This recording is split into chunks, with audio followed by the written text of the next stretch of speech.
time for ATG Live with Pete and Nick and all the gang. Chris, Kelsey, let's go! ATG Live. ATG Live. Nick and Pete, they're on the beat.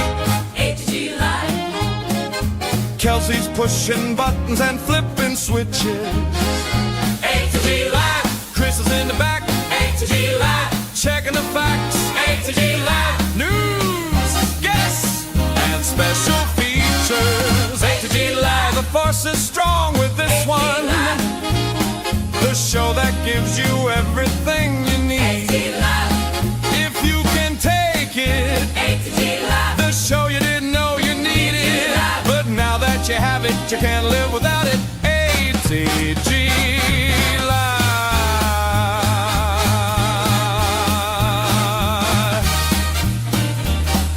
Right, that's ATG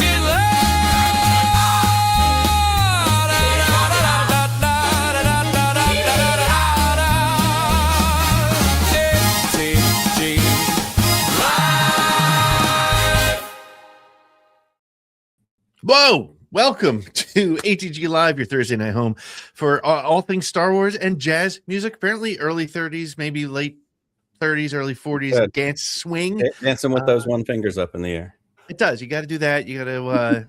I know you were wearing a flapper dress underneath what you had there, and you had to switch it real quick to get back. And we Put it on my head so I could get the sparkle effect still.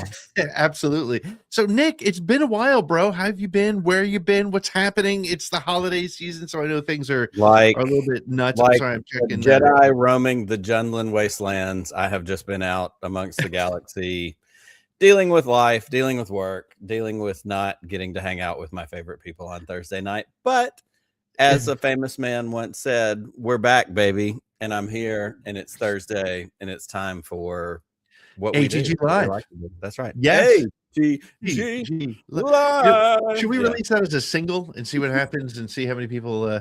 I probably don't think too many people. That'll be our next big money maker. For sure, because there's a lot of money being made here in the Or should I say world. our first big money maker? Our first big money maker. The only thing we ever made money for was charity, and I'm proud of that. I'm happy about that. Right. But at the same time, yeah, it's not. I mean, it it's no hasn't been- McRib sandwich, but we'll do what we can. My goodness, yes.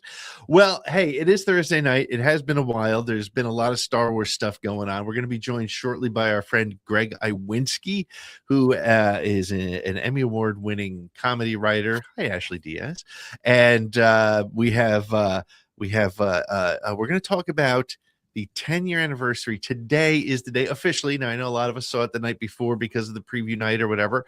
Not because movies come out. They say they're Midnight coming out screening. Friday, but they come out the night before. Back when people used to go to the movies. Right. Of The Force Awakens, the first Star Wars film in the Disney era. So we want to talk about that. We want to talk about what's happened since then, where we are today, where we're going. Talk about a lot of the content, including things like Young Jedi Adventures, because Mr. Iwinski has a little bit to do with that as well. And so we'll be talking a bit about that. But Nick, do the housekeeping stuff for us. Since you looks like, by the way, I want to comment. It looks like you've done a little bit of Christmasifying of your place there. It Yep. looks very nice. As they say in Star Wars, if there was a bright spot in the center of the galaxy, this is the Right. point farthest from. If there was the minimal effort to make my background look like Christmas, that's what I did. Throw up a Santa hat, throw up a stocking. It is the holiday season. I wish that I had had more time. I've done lights in the past. I've had a tree. We're not in that mode at this point this year. But that doesn't matter because we're here, we're hanging out, and here are the things you need to know. Where to find us, what do we do? If you go to the sswnetwork.com, that is your one-stop shop for everything you need. Where to find the podcast, where to find news stories. Sometimes we talk about the news, sometimes we blow it off and say, hey, we'll do it next week. But those things are always there. You can find our Patreon program, where for as little as $3 a month, you can get insider access when we record long form interviews, swag, meetups. There's lots of things that go along with that. We have a great group of patrons that we are always thankful for. You can also find our merchandise store. Not only can you find a link to Who Owns the Myth, Star Wars Fandom and the Soul of the Saga by one Pete Fletcher, What? but You can also find t-shirts, stickers, cups, mugs, all the things you need, because guess what? It's the holiday season. I will tell you this. Yeah. If you haven't ordered it yet, you probably won't have it by next Thursday. But you know what? It doesn't matter. Order it tonight. Put a note under the tree that says, hey, bro, your gift is coming soon. I'll get it to you when somebody drop ships it to me, and buy stuff for them from us. And like I've said in the past, here's the deal. If you give it to them and they go, what am I supposed to do with this? I don't want it. Guess what? You get to keep it for you. So double win for you. So theSSWnetwork.com is your place to find everything we do, where we are on social media, which, you know, changes from day to day and time to time. But yeah, that's what we're doing. That's where to find us. That's awesome. Well, that's good. I like that. And you know what? You mentioned the book, so I'm going to use this as an opportunity to plug that. And as you said, you will probably not get it before Christmas time. I'm sorry. But if you order it now and you use code holiday, code holiday, you're going to get 30% off the order. And since you won't get it in time for the holiday, I'm going to send you a free version of the digital book so you can start to read ahead. And then when you get the physical copy, which has all the stuff in it, you can finish that up. But go to whoownsthemyth.com. And I have the little poster right up over there. And he's got an actual version of the book right there, hardcover or soft cover. Real book. And if you, what I love about it is it's got pictures in the middle. So if you want to see me throughout my life, from my young second grade days all the way up to my old days as a podcast host, you can keep that and do what you want with it. Yes. You know who else is in here while we're at it? Yeah. Hold yes. Thought. Yep. Hold that thought. This is the perfect segue if I can find it. Yeah, there's only one section with pictures, Nick. That's pretty. There it is. There he is, Chris Ryans. And here he is, the real Chris Ryans, and the photographer. And also, by the way, Fanboy Cantina's in there as well. Hi, Fanboy, if you're hanging out. Thank you so much. Chris, how are you doing, buddy? Pete. Oh, yes. Hello. It's ASMR, Chris. Oy vey. It's been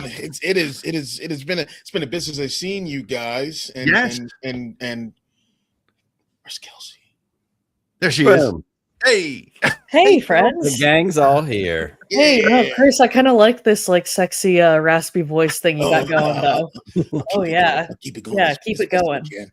Let's go. I'll stay sick as long as I can. I didn't know that Chris at the Tom Waits podcast was going to be a thing that happened, but here we are. Yeah. So, say that again, Nick. I said I didn't know you were going to be the Tom Waits of this podcast, but I'm here for it. Hey, I do what I can. Hey. Come on. Oh man. So how's life in Philly during this time of year? It's cold. It's cold. You know, some snow came down. You know. Yeah. Not too bad. All right. Are you all set for the holidays? You all ready to go and do your? That's next week, isn't it? It is next week. I can't believe. Kelsey, wow. are you ready? I see you got a little Snoopy thing happening back there, and I've also got like two major awards. I've got like the one for Christmas Story and mine. Yep. Just trying to be like a little festive. I don't know. Yeah, no, it's great. Yeah. I wish I had brought it out here. Back there, though. I wish I brought it out here, and I can't remember if I texted you guys the picture of it, but at one of my work Christmas parties, it was one of those moments where somebody they got me a fabulous Christmas ornament that is Santa Claus in carbonite, and it's really, really well done. It's a good one. It's very sounds nice. awesome. That sounds horrible. Who would do that to Santa Claus? Poor Santa. He got to pay that bounty, man. Yeah, you can't miss that stuff. Well, Nick, it wouldn't be an ATG Live without a toast, and it hasn't been because you haven't been here. And I haven't. I have abandoned us. Oh wait, time out. Hold on, before we get there. El Kermit 420 is saying. I don't know how we get this bigger, wait, but you want to make that. There you go. There it is. Magnificent Santa in carbonite, right there, ready to go. So. Shout like out that. to Candace for that amazing Christmas ornament. Somewhere I have a one of Thrawn's Star Destroyer Christmas ornament, which I need to Chimera? find. Nice. The Chimera, yeah, and it's got like the that thing on the bottom of it. Yeah, it's really cool. Very cool. Anyway. Who said Alcoholics Anonymous? Yeah, that was El Kermit. El Kermit 420. Oh, well, okay. 420 in their name and saying something about alcohol. There's nothing anonymous about this. Right there with you, Kermit. But yes, it is time for our toast, and we haven't done this in a couple of weeks because I have been out. But I was actually brought to my attention just earlier this afternoon, actually, of an incredible woman named Judy Lynn Del Rey. And I'm not going to go into all the details, but if you do not know the story of Judy Lynn Del Rey, I highly encourage you to look it up. It's a young lady born in the 40s, born with dwarfism, was 4 feet 1 inches tall, but literally started her career working in magazines at Galaxy Magazine, not Star Wars Galaxy Magazine, the one that Pete worked at, but the original Galaxy Magazine. Eventually married Lester Del Rey. That name, if it rings familiar, is because it was a part of Ballantine Books, and eventually when she was married to him and went to work there, was given the imprint of Del Rey Books, and she worked with people like Philip K. Dick, Robert Heinlein, Isaac Asimov, a young up-and-coming storyteller. She is the one that secured the rights for the book Star Wars, the original version, Del Rey, in the 70s. Was out, what, like 6 months before the movie or something, right? It came out in 76. So it came out before the movie.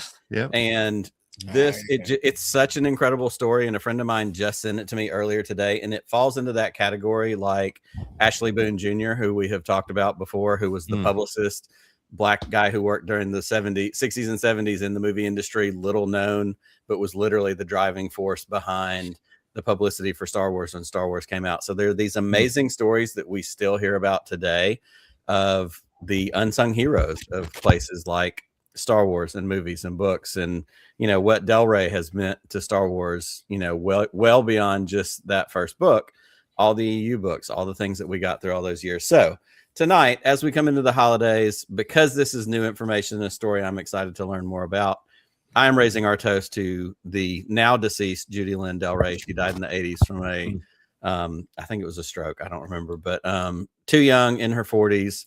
But we do have our glass poured up. And because it's Christmas time, the closest thing I could find to Santa Claus was to get Dodonna back in our glass. So makes sense.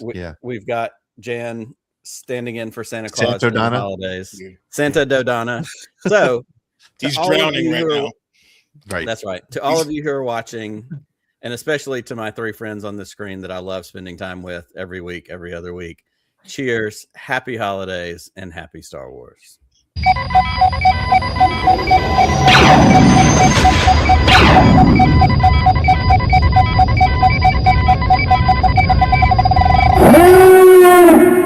Got him.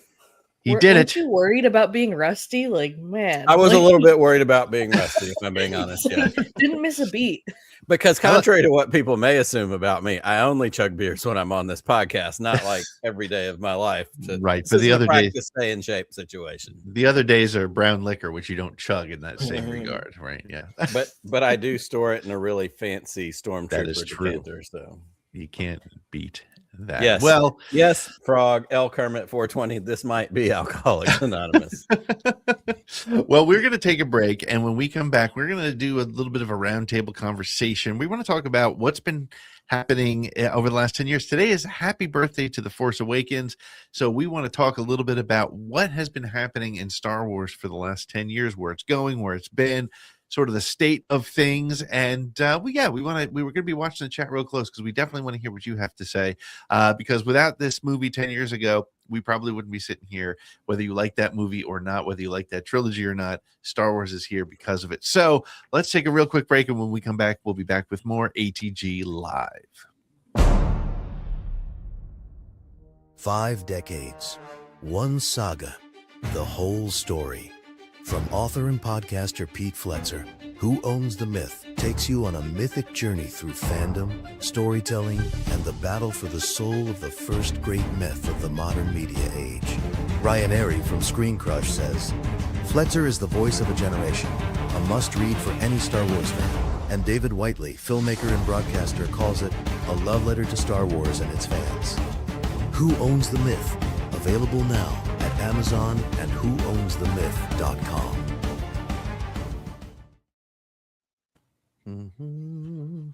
Oh, hey, we're back. Sorry, I was just reading this book, which is riveting. Riveting. I was too. Yeah, I have it in both hard copy and paperback copy, which you can get at Amazon or directly from ownsthemyth.com. I do too, somewhere. So, hey, speaking of the store earlier, because it was in my book, this is the sticker sheet you can get. Yeah, you can get that at the store. Yes. Yes, you can. Stuff. You know, we'll plug everything we want to. Well, hey, it's the holiday season. If you can't sell something, then why celebrate the season? That's what I say. I don't know if it's right or not, but I'm going with it. Well, buy hey guys, stuff. Buy stuff. Happy Buy Stuff Day. Oh man, I was talking to my daughter today. She's 16, and she was even like, just doesn't feel super Christmassy this year. And I was like, well, I don't want to get political with you, but I honestly don't know. Like, I mean, clearly that's an issue, but there's just like the whole world is just dark right now. So you know what? Let's have some fun. It's Thursday night. We're going to talk about Star Wars. We're going to think about Christmas and the holiday season. And it is, what is it, the fourth night of Hanukkah tonight, I think. So for those of you celebrating, happy Hanukkah. We are here to talk about Star Wars. So let's talk about not just Christmas. Let's talk about a birthday. 10 years ago today, The Force Awakens, the promised film from Disney, once they made the acquisition, The Force Awakens was the first film to hit. There was so much hype around it. Chris and Nick, what was your level of hype? I mean, because let's face it, we were, 10 years removed, 12 years removed from, no, wait. Was it almost? Yeah, it was like 15 years. I can't do the math. 03 was the last one. So, yes, so we're looking 05. Right? Wait. Right, it was 05. No. 99. 2002, 05. Yeah, because it was every 3 years for George. Yeah. So it was that's 15 years removed from the prequels, which were divisive in their own way. But where were you? What was and many of us had kind of like obviously there was no reason to be as into Star Wars as we are today, just because there wasn't as much. Where were you guys when it came to Star Wars at this time? Chris, go ahead. Like right at the release, or are we talking like what was after I had to cope with what was your Star Wars sort of level, like as far as interest, excitement? I mean, we were all excited for the movie. I think we can say that fairly safely. But like, were you back to like when I was a kid level? Where would you say you were from a perspective on that? I was incredibly excited that it was coming out. Yeah, definitely. I was like, it was that 8-year-old excitement again, but with the adult hindsight on it and everything. Right. Very excited. Even with all the negativity swirling around it and whatnot, and it wasn't as bad as it is today. But you think it's negative now? That's crazy. But it was great seeing like the whole just everyone was celebrating this and anticipating its release, and it was awesome to see. There was a twinge of, you're the same people that made fun of me for liking Star Wars back in the day. Now look at you. Now you're all loving it, But past that, my excitement was through the roof. Man.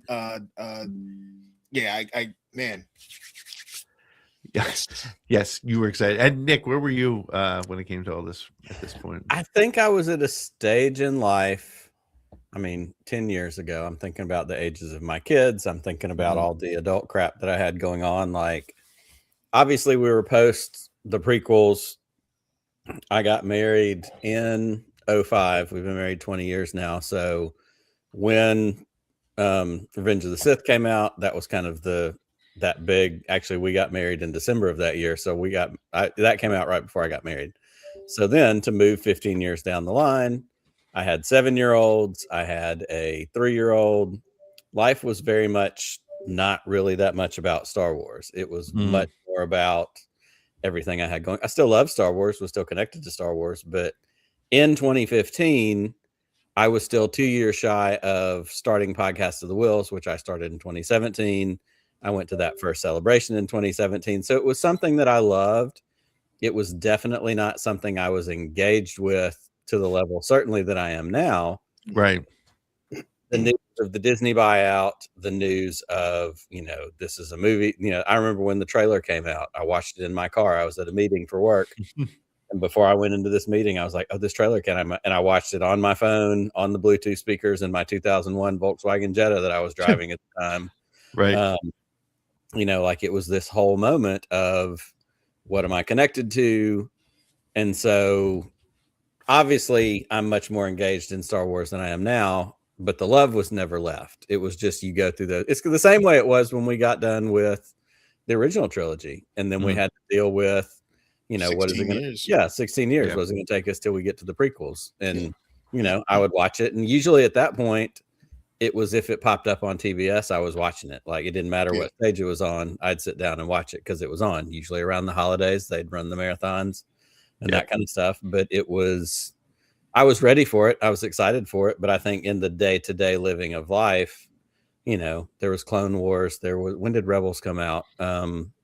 Right before The Force Awakens, right? So right before. So like I was starting to kind of connect. So those maybe even have been some of the little, lead-ins. I didn't super watch Rebels and Clone Wars when they first came out, but was aware that they were there and, floated in and out of consciousness when I could find time for it. Yeah, I was at a point between the trilogies where I didn't watch Clone Wars. I hadn't watched Clone Wars yet. And I even remember hearing that Darth Maul was returning. And I was like, really?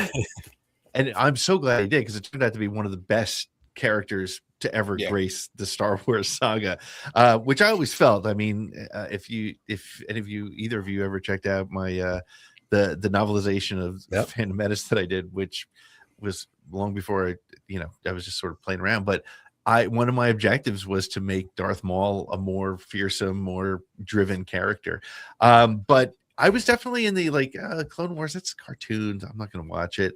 And I remember hearing about Rebels and seeing the pictures of the stills and some of the early. And I was like, it's a dude with a freaking slingshot, and I was one of the ones who said, "Oh, it looks just like Aladdin in space and all that stuff." I get it, but I do remember. And the thing and I was excited about Force Awakens. I think we all were. But I remember after watching those first 2 episodes of Rebels and feeling like that was Star Wars. Like that wasn't just, I mean, it felt like Star Wars. The pacing, the humor, the tension, and I was like, okay, now I'm back in. And I could and Chris, I mean, it's similar to me with comic books too. Like, I'm going to read a comic book one day that's going to pull me in.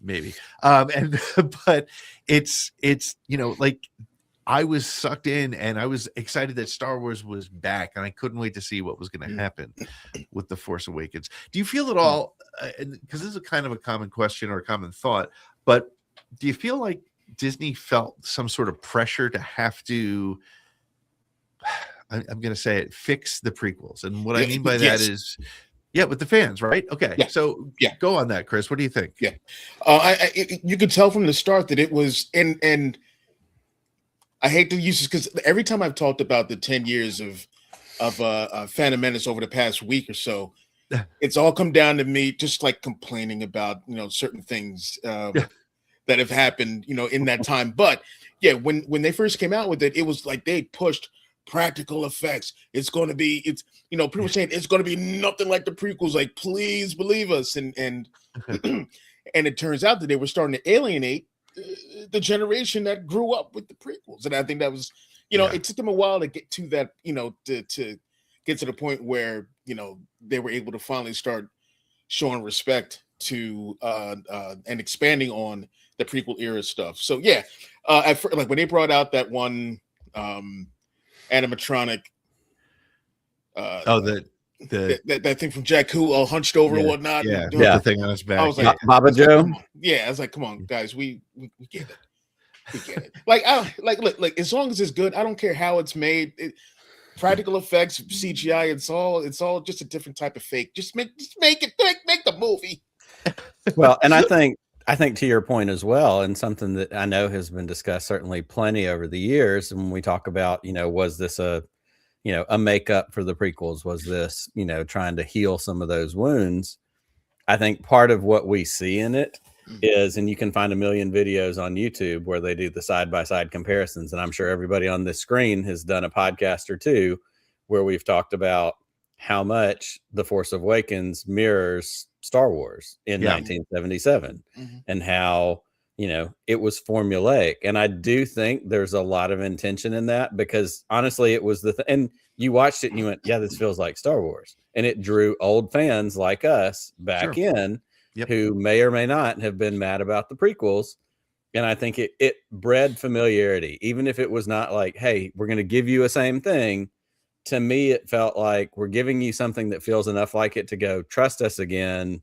We know what you want. And that it was a hook. And I think it was intentionally done to a degree to reel in some of those older fans like us. Younger fans, they were there for whatever. Right. But I do think it was intentional. Yeah, it was like Matt was saying, it was straight nostalgia, but like when Lucas brought out his new trilogy, the new prequel trilogy, it was so different from the original trilogy. Yeah, there were all the connecting threads, and there were little pieces here and there that were different. But it was its own thing. It had its own feel. The one problem with I want to start complaining about Force Awakens, but Go for it. the one problem with it, as much as I love that movie, don't get me started on that Finn thing, but as much as I love that movie, the going beat by beat, like in the Disney decision to make it like A New Hope, I'm like, creatively, it should be something that sets it apart from all the other trilogies, like make it different. I mean, like George's his whole workup of the sequel trilogy was far different from the other ones, and that would have been cool to see. But I get why they did it. It's Disney, they're a corporation, they want to go with whatever the sure bet is. So well, let me put it this way, because I agree with all of you 100%. The one problem, Han died. Matt agrees with you about Finn. Yeah, Finn. Yeah, it's about Matt Finn. Talking about Finn. Sure. Han had to die. Get over it. Yeah. So there's two major things about exactly what you guys are saying. Number one is Laura Sinteca starts the movie with the phrase, "This will begin to set things right." And the arrogance. Right. Well, yes, in hindsight, 100%. But I remember literally, like, it almost pulled me out of the movie for a second, because it was such an obvious, it wasn't even meta. It was just like, all right, people, we get it. The other thing is, and I think I wrote about this somewhere on our website, if you go digging through the sswnetwork.com, you might find it somewhere. But the reason J.J. Abrams came to do The Force Awakens is because J.J. Abrams is terrific at rebooting franchises. And here's what I mean by that. Star Trek, when he redid the Star Trek, Star Treks, they're good. I like them. They're really good. Yeah. But he did it in sort of this alternate universe kind of way, meaning like, I'm going to give you Kirk again and get right. So it was an alternate universe for sure. And it was pretty much Star Wars. Yeah, right. Timelines. Then in Star Wars, what he did was he started it all over again, gave us the same movie. He rebooted A New Hope. I mean, and you're right. There's a million videos out there, so I won't do it here. But instead of giving us Luke, he gave us Rey. Instead of giving us R2, he gave us BB-8. Instead of giving us Vader, he gave us Kylo Ren. Right? He gave us all those pieces and started what could have been a phenomenal trilogy. And I think it was a good move. I think it was a safe move. I think it was, and I think to everybody's point here, look, even though we all saw it, and I rolled my eyes at the trench run and all that stuff, but I loved it. I was brought back to Star Wars, and I was a kid again, and I was ready to go. Let's take a break, and when we come back, let's talk about the rest of the sequel trilogy, and let's talk a little bit about where Disney is playing now. And I have a pointed question for you both about sort of where we are from an IP perspective. But let's take a real quick break, and when we come back, we're going to continue talking about the state of Star Wars 10 years after The Force Awakens. We'll be right back.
Well, we are back on ATG Live, your Thursday night home for all things Star Wars. Just about every Thursday. We haven't been super consistent. We want to go to every other Thursday as we go into 2026, but the year 2025 ended much like it started, a bit of a mess. So we kind of went in and out of that schedule, but we're going to be every other week here on your the SSW network at on YouTube. You can find us here. Also, you'll also be listening to us in the podcast stream. And if you're listening on the stream, awesome. Thank you so much. Make sure to like, subscribe, share, and all that stuff you are supposed to do. Kelsey is on the screen with us now. Hi, Kelsey. How are you? I know we talked to you earlier, but it's just always good to see you smiling. You know, you keep us a little sane. You keep us a little in line. The voice of reason. Yeah, but Kelsey, you were part of the you were at ESPN. You were part of the Disney family during the launch of Disney Plus, which will help us really get into sort of that next piece of the conversation. Because as important as The Force Awakens is and was to the rebirth of Star Wars, Disney Plus a couple of years later really did yes, it looks like a Garza Whip t-shirt. It does, yes, very nice. But the launch of Disney Plus, maybe before I get your sort of what you could tell us that was interesting and unique about that, where were you all when Disney Plus launched, and what was the first thing you did? Kelsey, we'll come back to you because you were part of it. But Chris, what do you remember when Disney Plus launched? Do you remember, like loading it or whatever? How did you what's your memory of Disney Plus? It was I was like, do they have my Star Wars? Mm-hmm. Yes. Well, I'm getting it.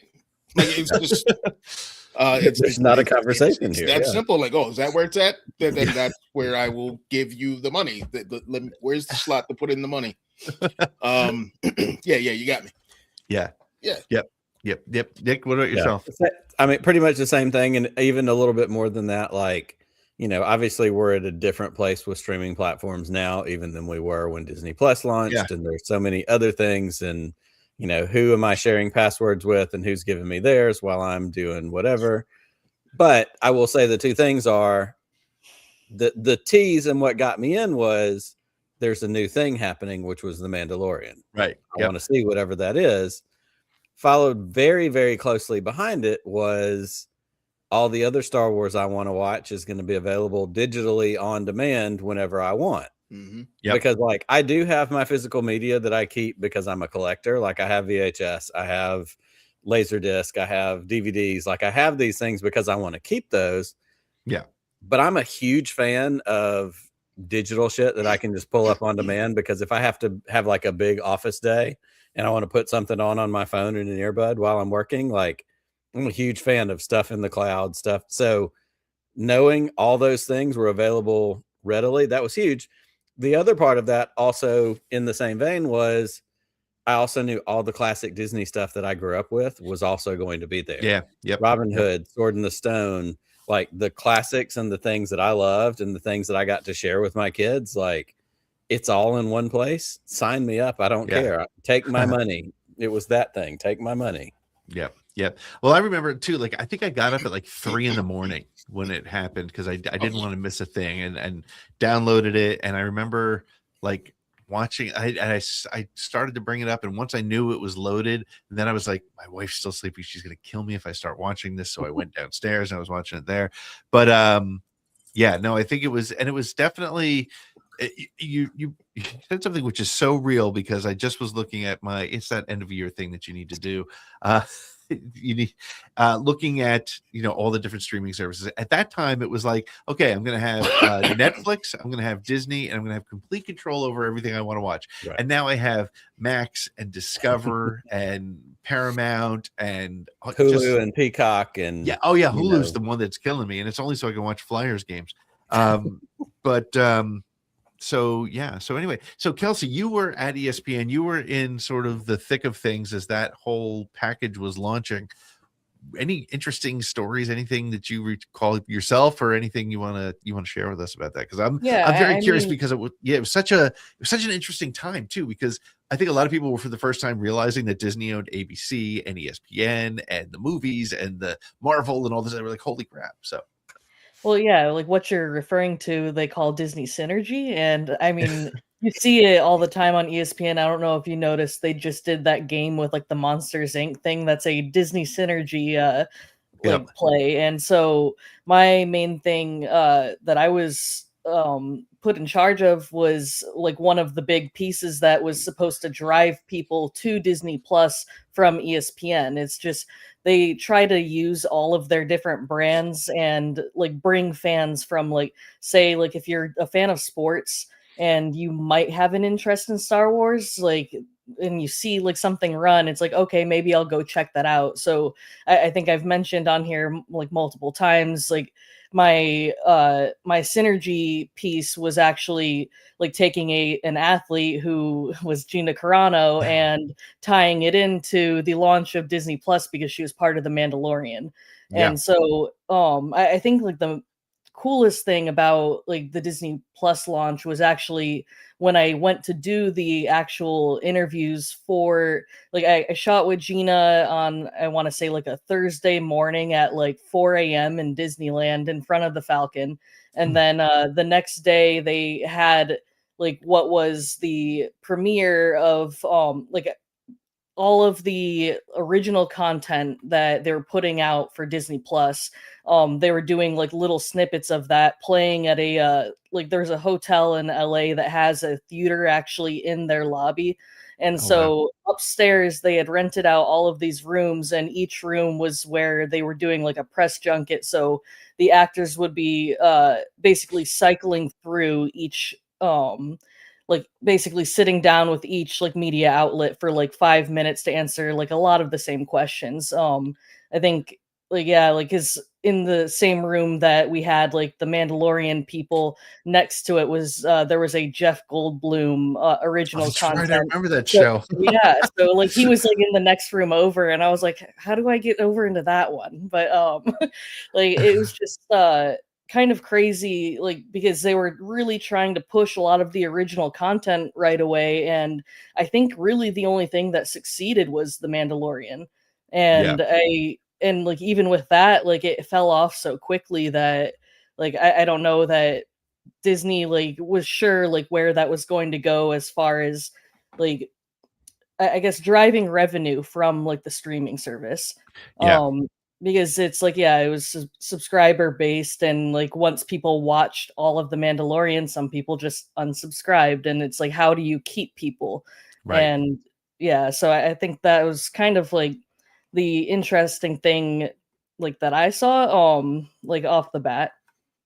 I think it's interesting too, because like as I was watching all that stuff and realized, it was, again, I don't know. I'm guessing it's probably a larger crowd than we think. Like we think here on the show, we're we're unique because 3 out of 4 of us are big sports fans, as well as big Star Wars fans. And we think, but it's probably not as unique as you think. And maybe if it's not even Star Wars, it's a Disney property, right? Whether it's, I mean, how many NFL fans or Marvel fans, and so certainly there's content there, and it makes sense from a synergy perspective. And I get that, having worked in corporate marketing and corporate communications my whole life, I totally get it.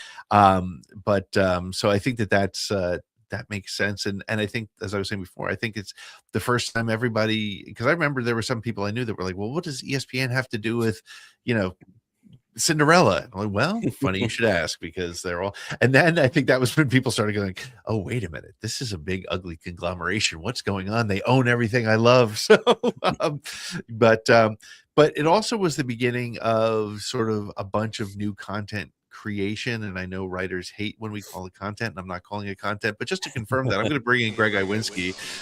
There he is. Hello. Hey, Greg, what's up?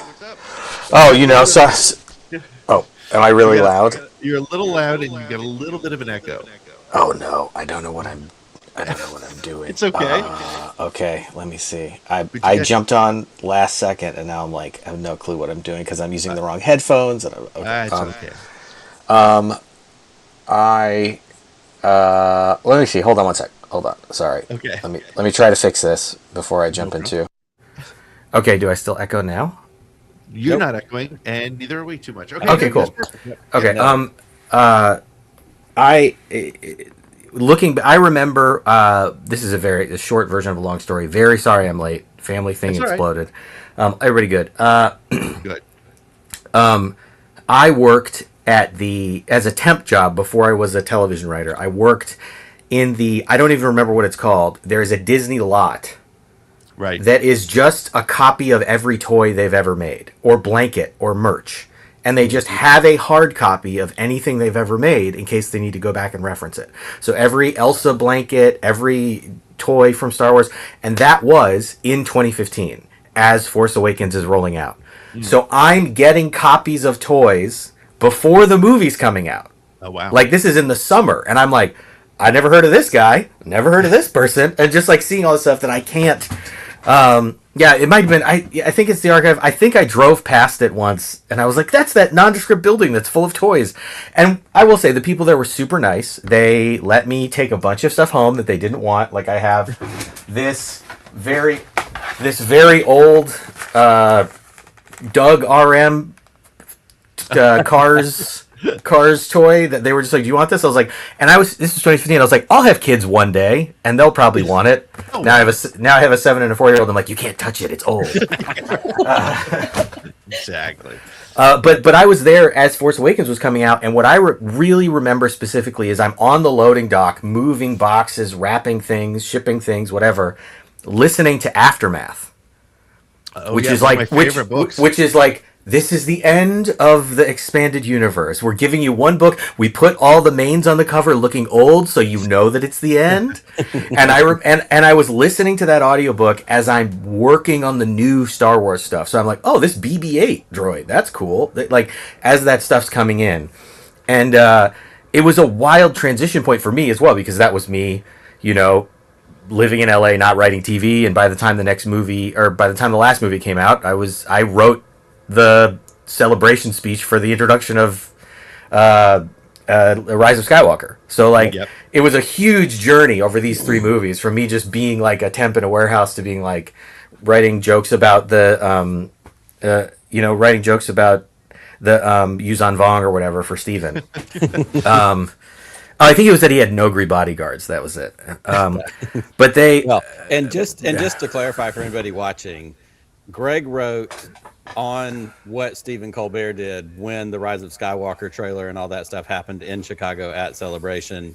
Was working on the Late Show at that point. Is that correct, Greg? Yes. Yes. And so, because they knew you're a Star Wars fan, so if anybody hasn't heard us talk about this, we've had Greg on a bunch of times. I love this story, but that was part of what he did. Was like, hey, Star Wars, you work here, help us write these things for Stephen Colbert to be able to do that presentation at Star Wars Celebration, which is just fascinating to me to no end. And Steven knows Star Wars, but not maybe like a sad teenage boy did in the 90s when he was reading every trade paperback that could come out.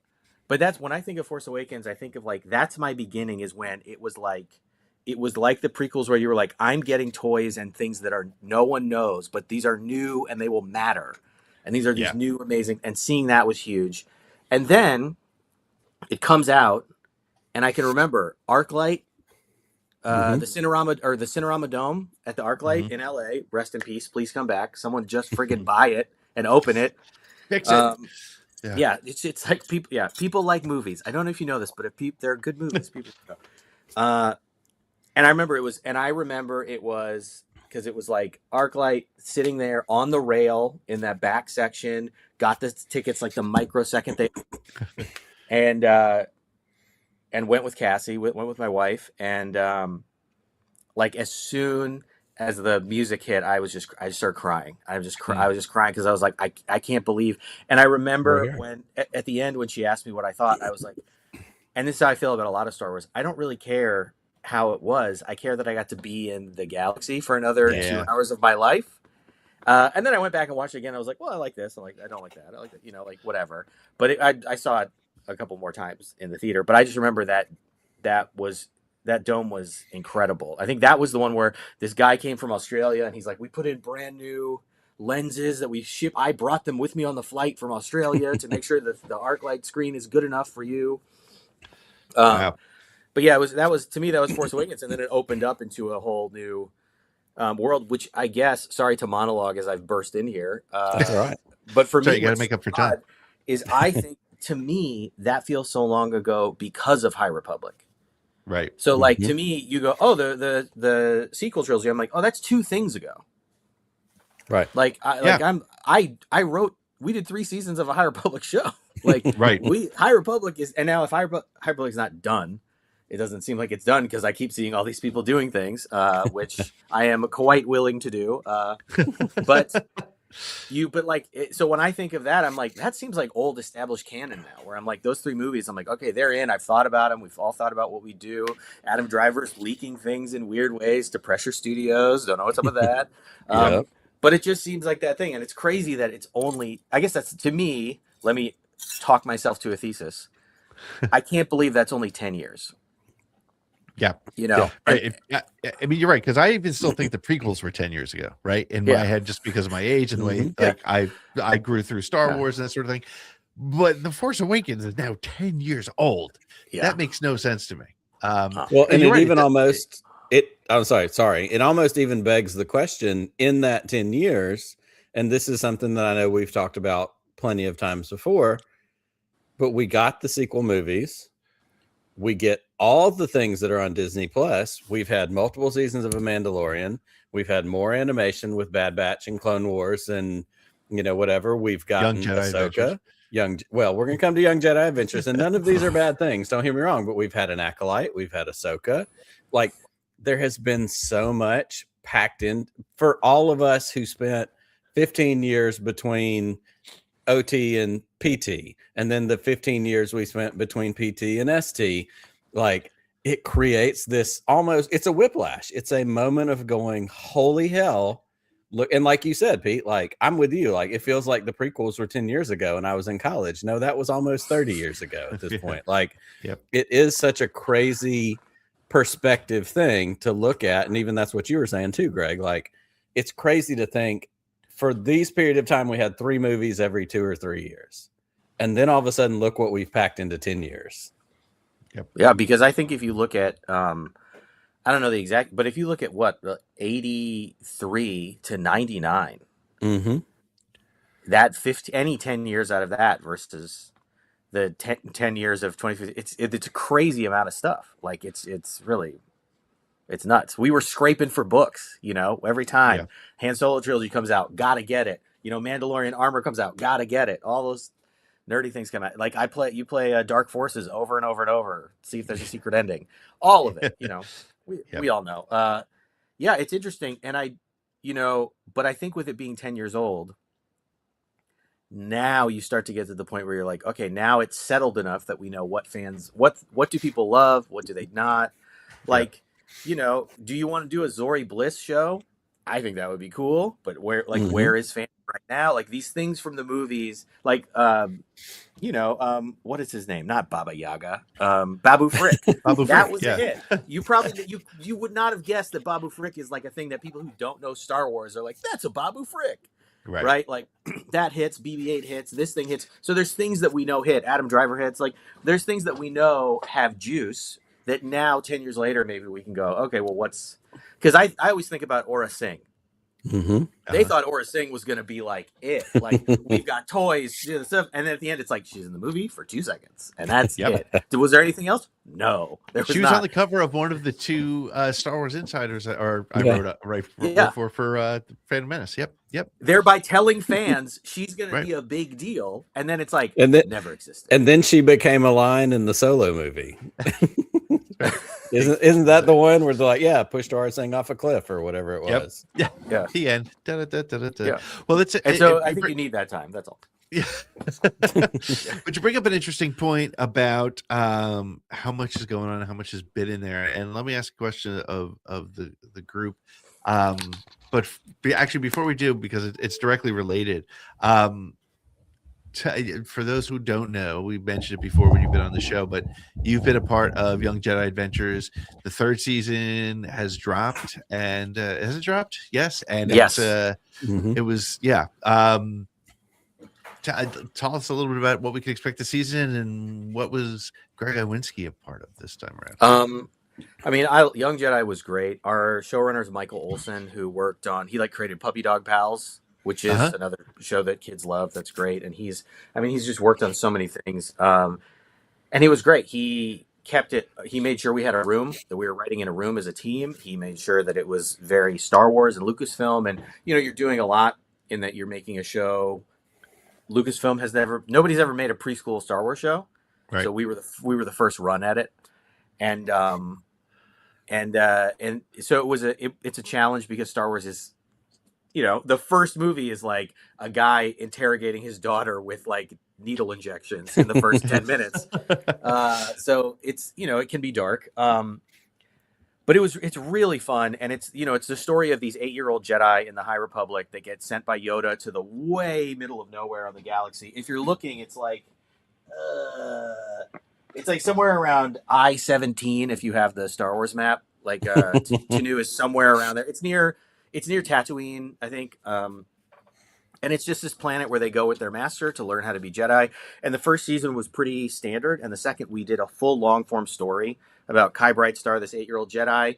His enemy is Tabor, this pirate who is like, I'm going to be a kid pirate who's going to be the best pirate in the sector. And they're huge enemies. And meanwhile, he makes friends with this prince whose parents ignore him as this prince tries to help his people. And the big betrayal for Kai in season 2 is he finds out those are the same person. And so his best friend and his mortal enemy are the same person. Yep. And so, which you don't normally do in a preschool show. Most preschool, especially a lot of the stuff that's popular now, is kind of like bright colors and shiny lights and gaga goo goo. And it's very popular. People love the ga and the goo. They love them. With regards to goo and also ga, big fans. So I haven't gotten to write Trump for TV for a while. It's just building out of me. We're here for you.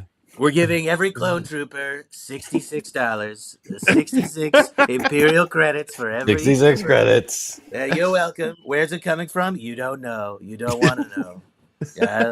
Private donors, not government money. That's right. I asked the Kaminoans, can you clone money? They said no. I killed them all. Didn't like it. That's oh gosh.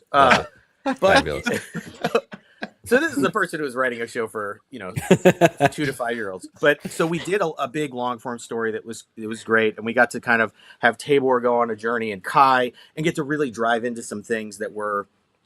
I mean, I have a 7-year-old and a 4-year-old, so this was a show I was writing. They were a couple years younger for them that I thought could challenge them too. There's an episode that I wrote where we have a prince. Anaya is this princess, this black princess who doesn't want to just be a princess. She also wants to be a mechanic and a pilot. And everyone's like, you can't be this. You have to be one thing or the other.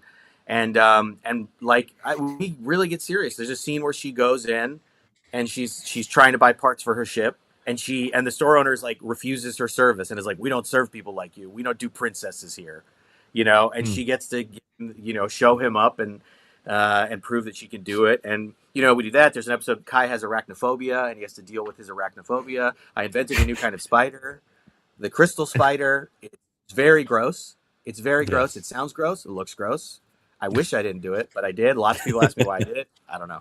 But we have to deal with Kai. He has arachnophobia. He doesn't get over it, but he has to be kind to a creature that he hates. Like it's all these questions that kids might come up with. And Chris, which episode number is that so I can skip? It's called a sticky situation, I think is what it's called. Okay. It's all the ones that are alliterative are the ones I wrote. But yes, I have never watched the episode. I saw the animatics and I went, cool. That's enough for me. I'm out. Yeah. Because the sound, I remember the sound team messaged me and they're like, it sounds so gross. And I was like, cool, that's so cool. That's cool. So we did that. I got to do a racing episode where we did the precursor to pod racing, which is monopod racing. Oh, there it is. Yep. Oh, no. I'm itchy looking at it. No. Why did I invent that? Why, Oh, What my is God. wrong with you? why did I do that? Yikes. It's so gross. And I think Kai Yes, says, still media. What did that look like? Because I saw it coming and I just looked away. It's more furry than you want it to be. It's more furry. Here you go, No, Chris. I saw it coming. I saw you. I'm not looking. Yeah, Nope. I'm not looking. it's so gross. I'm never gonna know what it looks like. Yeah, and they're bad. So like we got to do that, and I got to write a lot of Kai and Bell episodes. So Bell Zettifar and Kai are friends. And I mean, and I think we could all probably count on one hand the number of times we've seen an adventure where the lead and second character are both black. Mm-hmm. And so I was really happy and proud to write these stories where it's like a black 18-year-old teaching a black 8-year-old how to be a hero. Well, I saw they cloned Tyrone. Come on, that's Yes. one movie. Yeah. And they, you know, we had to do a Western, and that's all good. But I basically every episode I did, I thought, what could I do that I haven't done, and I'll only get this chance to do it once. So a Western, a horror movie with a giant spider, like a racing episode, all of these things, getting to do all this weird stuff.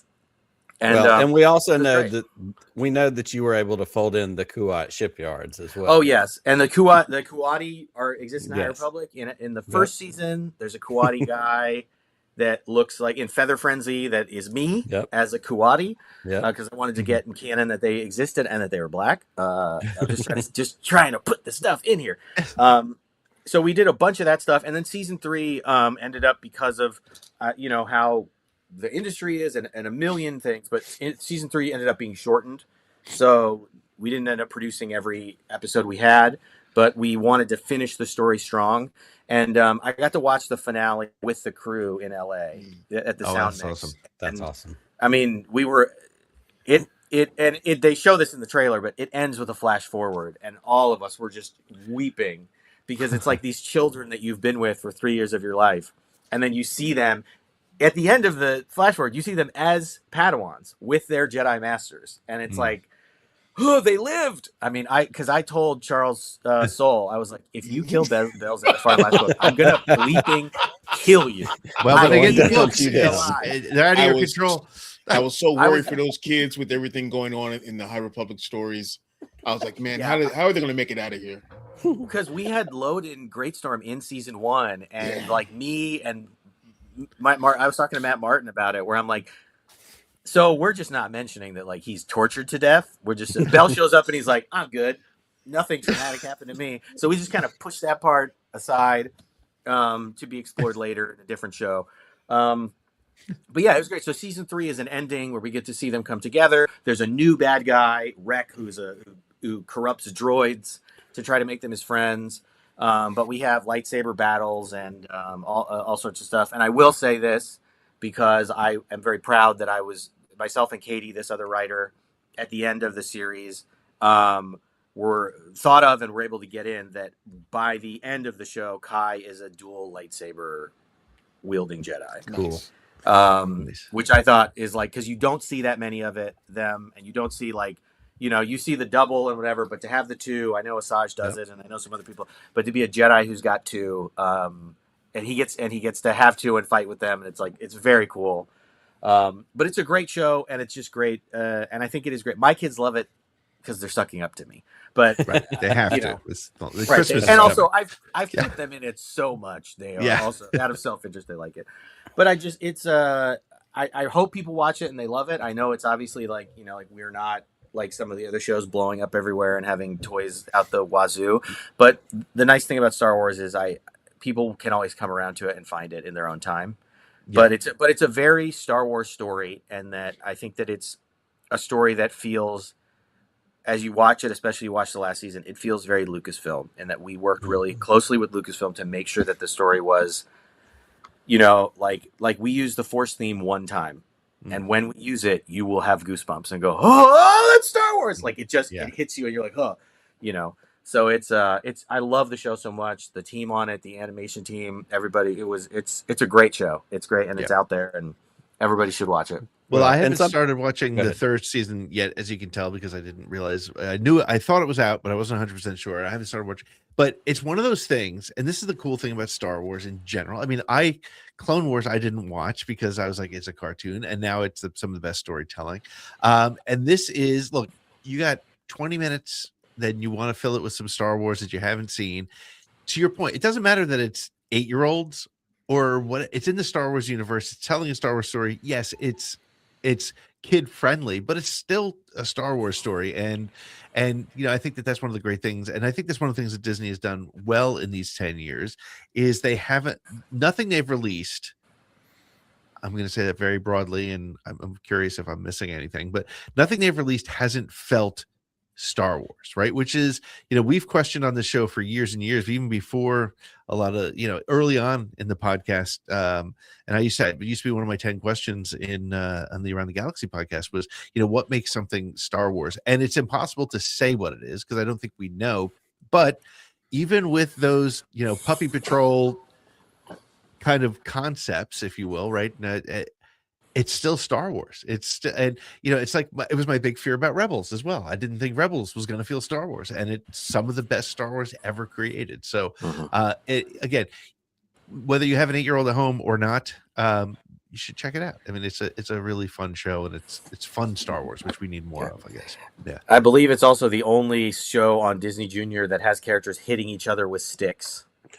Nice, because they got that past the censors. I would put something in, and they'd be like, "This, we don't want kids to imitate this behavior," and I'd be like, "But every episode we hit with sticks. That's also it." Therein lies one of the complications of making a preschool Disney Junior children's TV. Yeah, well, and I will say, and I've said many times before when you've been on the show with us, and certainly since you've had this opportunity to do this, it's also so joy-filling for me as a Star Wars fan who knows you as a person in real life who is also a Star Wars fan.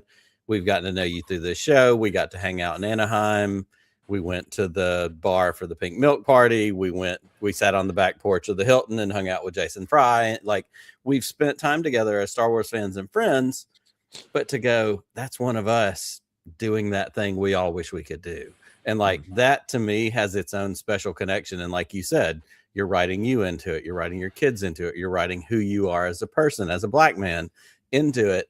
And to me, that's really powerful. And I think that's where the power of storytelling comes from, is being able to go, this is something I love and I get to be a part of it.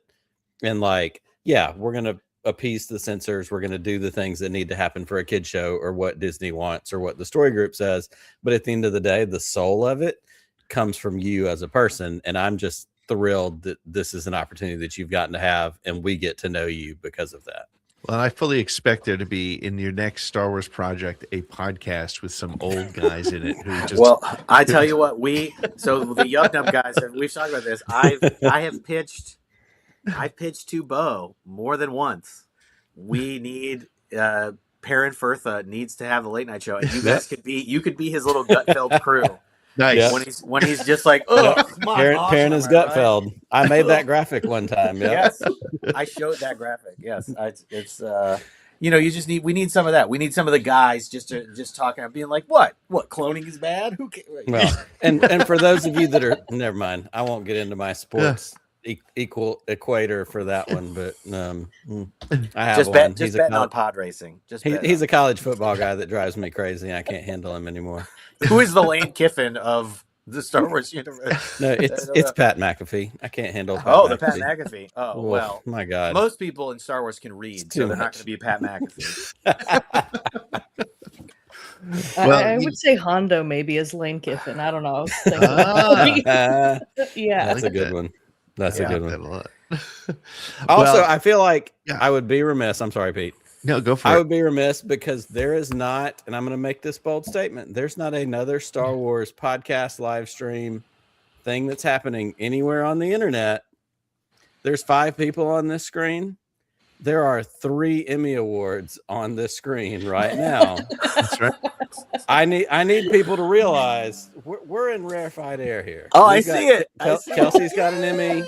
Greg's got 2. Like, you're not finding this kind of quality and you have anywhere else. Yep. See. So major awards. Let's go. You come to ATG Live, you're going to get Emmy Award-winning quality when you show up most any week. Well, I think it's safe to say that on the screen right now is between the 5 of us, we have 3 Emmys. So we do. Yes. Yeah, it's true. We won it as a team, guys. It's all right. I dated a girl named Emmy. Okay. All right. There's another one. Yep. Four out of That's a 5. cool It just keeps going up. I will say one of the things that is I think encouraging about Star Wars now is, you know, when the purchase happened and all the fans were like, what's going to go on now? The idea that you get the very best at everything they do has not changed. Mhm. They went and got, you know, Tony Gilroy got like $650 million to make 2 seasons of a TV show. Like, and they just were like, you're good, you go do it. You know, like all these you people, get to do it. and that goes from effects and graphics and sound all the way down through, you know, through writing and acting and everything else. But getting people who care about what they're doing, they care about their craft. I always think that in Star Wars, like the way that Han Solo loves his ship, he holds it together, he makes it work, only he understands it. That is a writer redoing a script. That is an editor latent to an edit. That is a graphics artist perfecting the fur on this alien. That's all that stuff is we are the weird people floating in space being like, I got to get this spanner fixed. You know, because we will make it work because we care about it so much. And that's what keeps it good, whether it's a kid show or an adult show or a movie or whatever else. 100%. Yeah. And it's, again, like I said, it feels Star Wars, and you bring up a really good point too, and it's reflected in you, who's been a fan, who we knew before you were writing for this particular show, to the people who are working on it, and I'm sure you saw it daily in the writing room. It feels like Lucasfilm in this Disney era, certainly, they're not hiring people who just want a job. They are hiring people who are bringing some sort of Star Wars either history or love or like there must be interview questions where they're like, okay, who, you know, what was it that which book has the crystal skull in it that Han Solo was? Like, you have to be able to answer questions about the Truce of Bakura before you get the job. But it definitely, so let me ask you that. I mean, sitting in the writer's room, did you guys get to a point where you had to be like, all right, we can't geek out that far? Or like, I think my too far geek out moment was we were trying to find this bird alien, and I was like, we were trying to find a bird for a story, and I was like, what about the Quam Quay, which are like these telepathic bird aliens from the Thrawn trilogy, or maybe from Shadows of the, I don't know, they're from something. And they're like kind of dinosaur birds, but they're like telepathic, and Luke talks to them and helps their civilization. It's like it's some of like the not good EU stuff. Yeah. And I remember Matt's like, Matt, it was he's so nice and so good at understanding, knowing when to tell you. And that was him being like, I think we're going maybe too far. We can just make up the bird. We just need a bird for this, not a talking. Like, we just need a bird.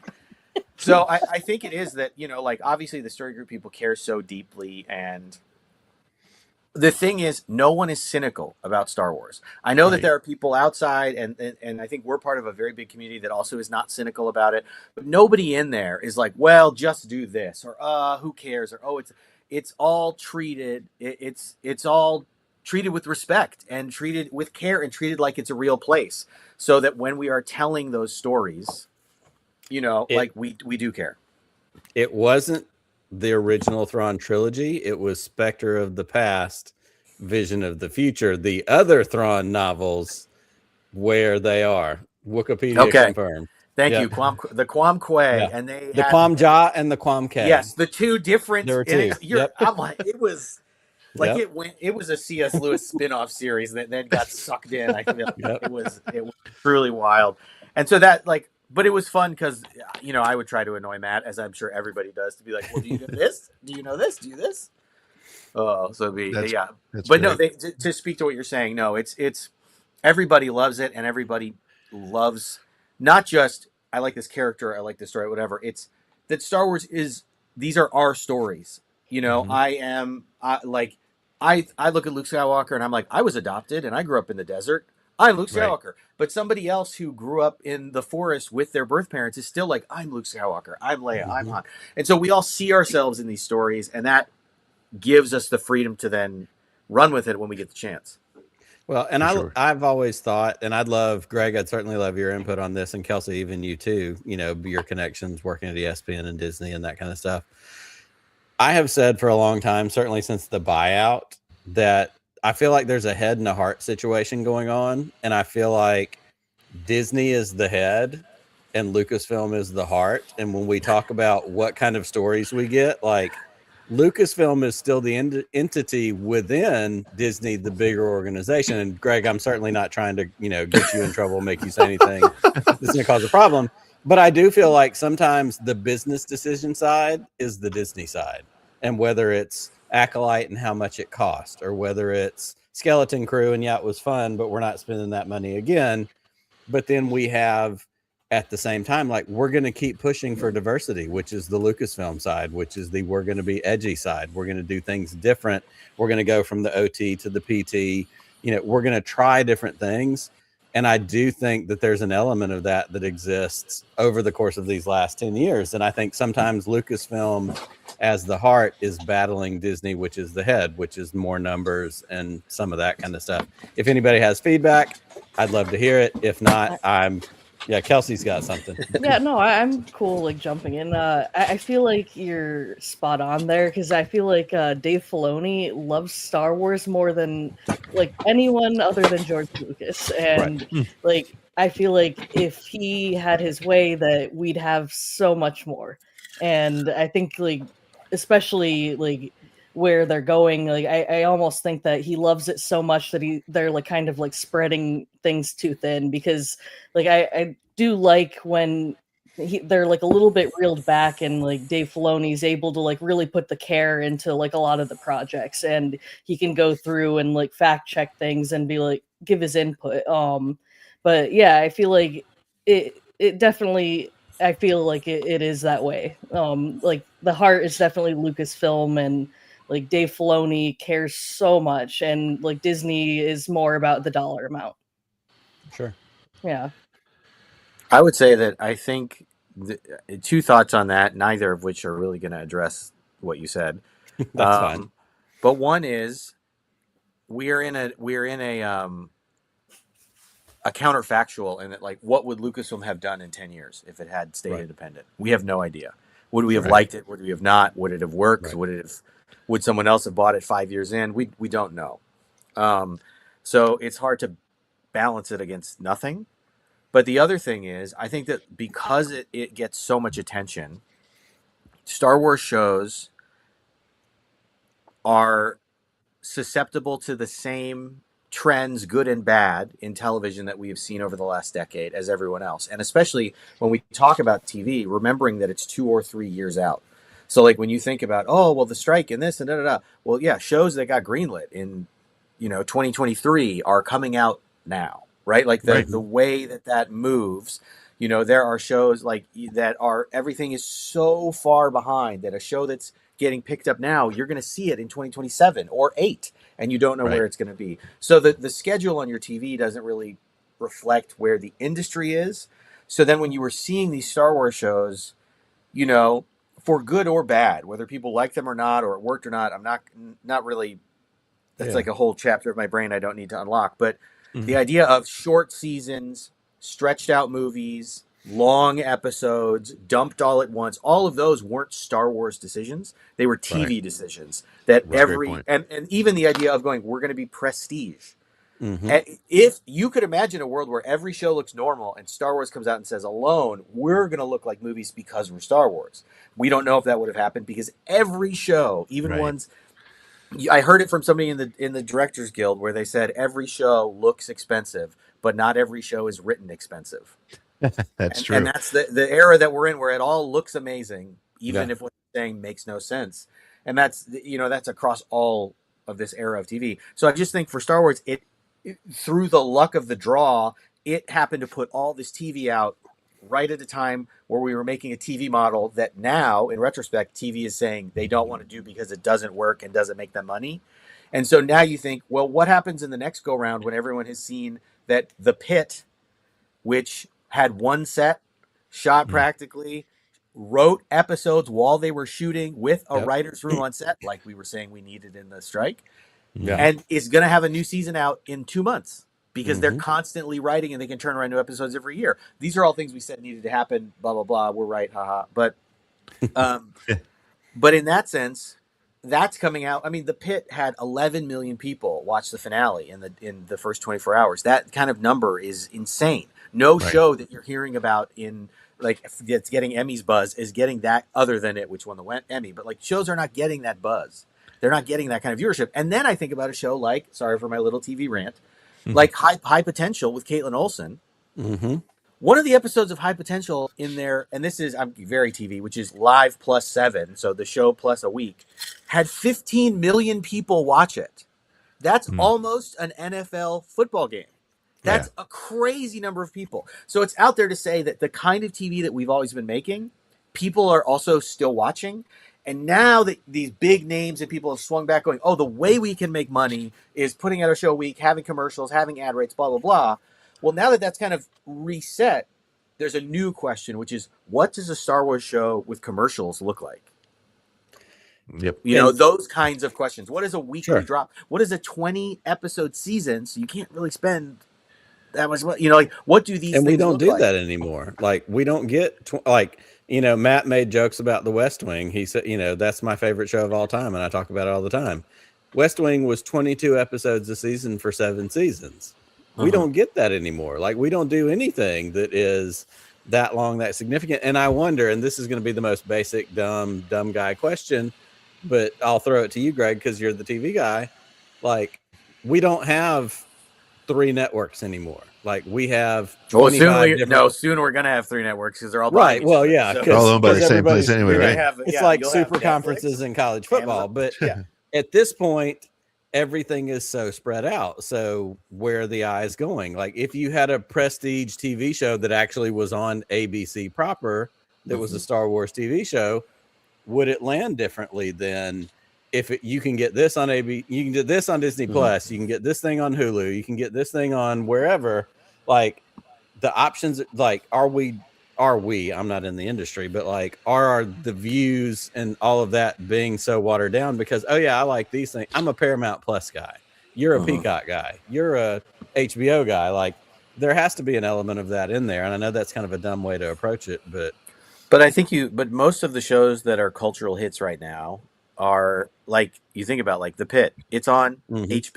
HBO. And people go, oh, it's on HBO, or I watch it on HBO Max, which Right. HBO's brand was so important it went back into the name, HBO Max. Or where do I watch, Chicago Fire? I watch it on NBC. Peacock is the internet version of NBC where I watch my NBC shows, right? Like all of that stuff, like St. Dennis Medical, all of these things that people are actually watching. I mean, The Bear is on FX. Hulu. It's on. Oh, yeah, if you FX ask somebody, and Hulu, if you ask somebody where it was, they'd say, "Oh, it's an FX show on whatever." And so those channels still have value. And I do think if you said we're putting out and I think what show was it? They put some Star Wars show out on ABC. They rolled it out secondarily to try to. I think They tried ran to some run- episodes of Andor. Okay. Was it Andor? Yeah, it was a couple of weeks Yeah, of they Andor, put some episodes of Andor season 2 on ABC. But if you had a show coming out every, whatever Thursday night on ABC, and it so it was like watch Will Trent and then Grey's and then this. Yeah, I think people would probably watch it. Because you don't need to have rabbit ears to know that ABC is this channel, right? I think that as much as diversified as we are, there are not a lot of people being like, well, on MTV3, there's this thing, or on whatever, on like the Log Chopping Network, there's this really cool drama that I like. No, they're mostly on channels that we know, and so it just depends how people are coming back to watch television.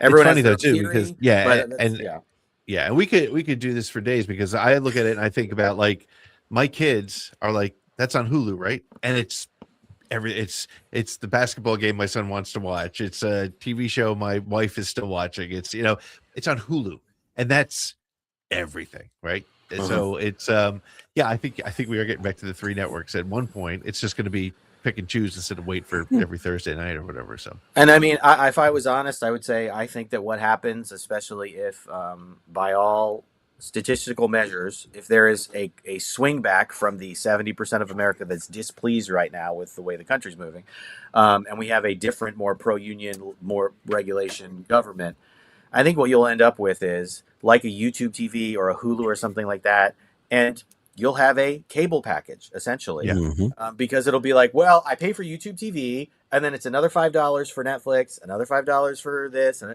I bundle it together, and I have the streamers too, and I have their channels, and oh look, they have their stuff on demand through this YouTube TV app, and also they may have a fast channel that they've added to it that I can watch all of this on. But you're going to get back to it because cord cutting didn't really happen. There's a big everyone cut their cord, No. They got rid of a cable box. But they kept their internet. It became the individualized version of what cable TV is. But like the cord that brings the internet to your house is still, you didn't cut that. You just got rid of TV. And guess what? Now you can get TV through that cord.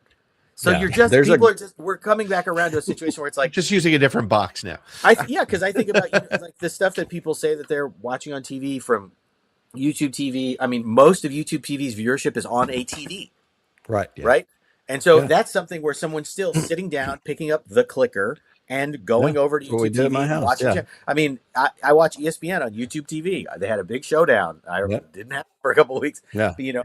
But like if I go watch a basketball game, it's like click, click, click. There we go. And if I have to go over to another thing, but so it reminds me. What I would say, Nick, is just that I think we're coming back. I think that we are coming back to a more familiar thing, not because it's philosophically the best or it's most important. Sure, it works for capitalism.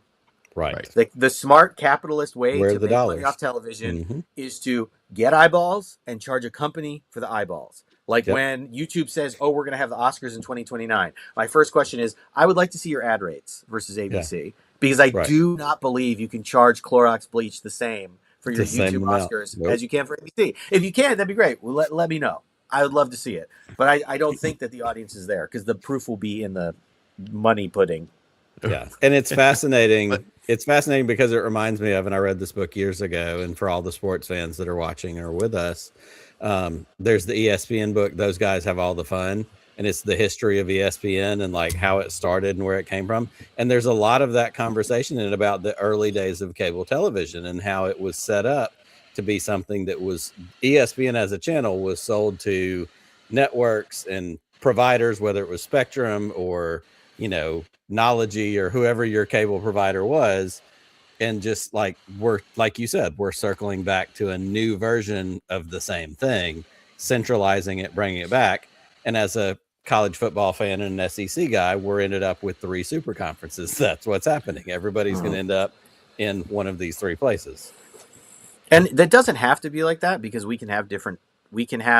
not only can we have different channels and different networks that are putting stuff out that have their own voice and their own feeling, but also we can have different studios making it, which I think is a really important thing to tell to an audience, which is like Universal Studios makes 30 Rock and then NBC airs 30 Rock. Those are before pre-2000s, those were 2 different companies. They had to be 2 different companies, which meant you could make a good show at Universal and go, hey, you guys don't want Brooklyn Nine-Nine? We're actually going to go sell Brooklyn Nine-Nine to Fox. And it comes out on Fox and it's a giant hit. So you're able to do those things. So, that's all. Sorry, I'm talking about television, so it never stops.